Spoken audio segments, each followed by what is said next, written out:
Hiya, so this is a book review of a book called End the Struggle and Dance with Life by Susan Jeffers.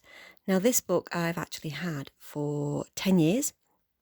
As you can see, it's very, very, very, very worn, and there's quite a bit of highlighting that's gone on in this in over the years, to say the least. To put it into perspective, when I bought this book, my marriage had fallen apart of 15 years. I was about to lose my house because I couldn't afford to pay for it on my own. My entire world had been devastated and fallen apart, so I couldn't really have been in a worse place. I was off work from severe depression and I'd become suicidal. And somebody led me to this book. So there's a lot that was going on when I read this book. So End the Struggle and Dance with Life. So it says on the back, we live in a difficult world, no doubt about it, but life does not have to be a struggle. Dr. Susan Jeffers shows us how to feel calmer, more in control and excited about life. With wisdom, humour and clarity, she opens our eyes to what pulls us down and what lifts us up. And the Struggle and Dance with Life is an invaluable source of insight and practical guidance that inspires us to create a life filled with peace, joy and abundance. And it was partly reading this book that made me decide that I was going to go off to India and train as a yoga instructor, which I eventually gave up teaching and became a yoga instructor full time. So this has been a godsend to me. There's a few things in here that I particularly like. She talks about the lower self and the higher self. And the lower self is the part of you that it doesn't trust itself. It's like a frightened parent that just doesn't trust what it's been, that it's got the ability to do. It believes that the entire world's against you and that everybody's out to get you, and it believes everything that's ever been told about you negatively.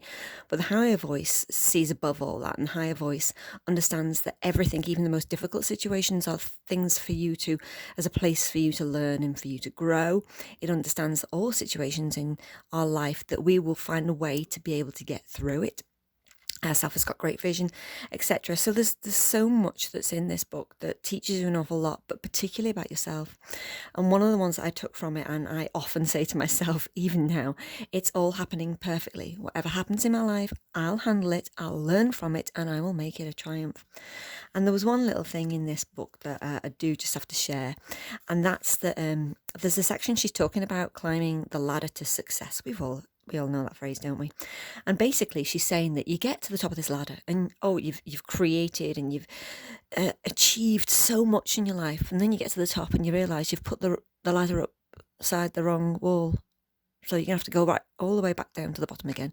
Move your ladder and put it against the right wall because you've been climbing the wrong thing all that time.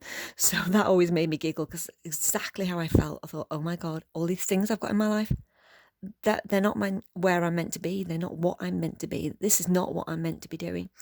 And this honestly is such an amazing book. She has written quite a few others as well. She's written one, Feel the Fear and Do It Anyway. So honestly, if you can get your hands on this book, it's such a good one for you to have a go at reading at the moment. And it does kind of like how to build yourself up when the world gets you down. Let's face it, we're not all in the best of places. So that's one for you to have a look for. See if you can get it on Amazon, or maybe see if you can get it. Oh no, the libraries aren't open, are they? Okay, Amazon.